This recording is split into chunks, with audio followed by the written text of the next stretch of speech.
2014 બાદ સરકારે આતંકવાદ વિરુદ્ધ માત્ર નિવેદનબાજી નથી કરી, પરંતુ ઈંટનો જવાબ પથ્થરથી આપ્યો છે। देश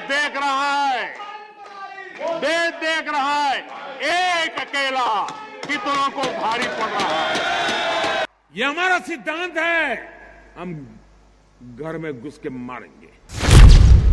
સર્જિકલ સ્ટ્રાઇક 2016 સપ્ટેમ્બર 2016માં જમ્મુ કાશ્મીરના ઉરીમાં થયેલા આતંકી હુમલામાં 19 ભારતીય જવાનો શહીદ થયા, જેના જવાબમાં ભારતીય સેનાએ પીઓકેમાં ઘૂસીને આતંકી લોન્ચ પેડ પર સર્જિકલ સ્ટ્રાઇક કરી, જેની સરકારે પહેલીવાર સાર્વજનિક રીતે પુષ્ટિ કરી હતી અને સંદેશ અપાયો કે ભારતને છેડશો તો ભારત છોડશે નહીં।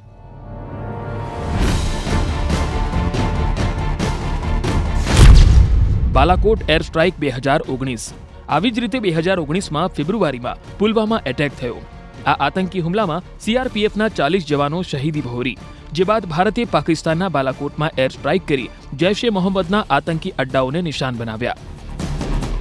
આ પહેલીવાર હતું કે ભારતે પાકિસ્તાની સીમામાં ઘૂસીને એર સ્ટ્રાઇક કરી। મોદી સરકારે તેને આતંકવાદ વિરુદ્ધ નિર્ણાયક કાર્યવાહી ગણાવી।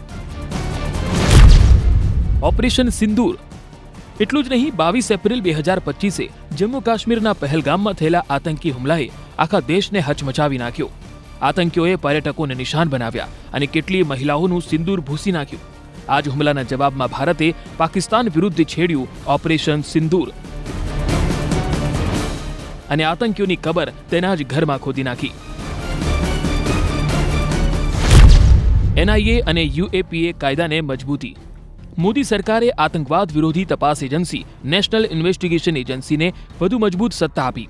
સાથે જ યુએપીએ કાયદામાં સંશોધન કરી કોઈપણ વ્યક્તિને આતંકવાદી જાહેર કરવાની જોગવાઈ ઉમેરાઈ। સીમા સુરક્ષા અને સેનાને ખુલ્લી છૂટ। મોદી સરકારે સીમા પર સેનાને ફ્રી હેન્ડ આપવાની વાત કરી, જેનાથી સેનાનો જુસ્સો પણ મજબૂત થયો।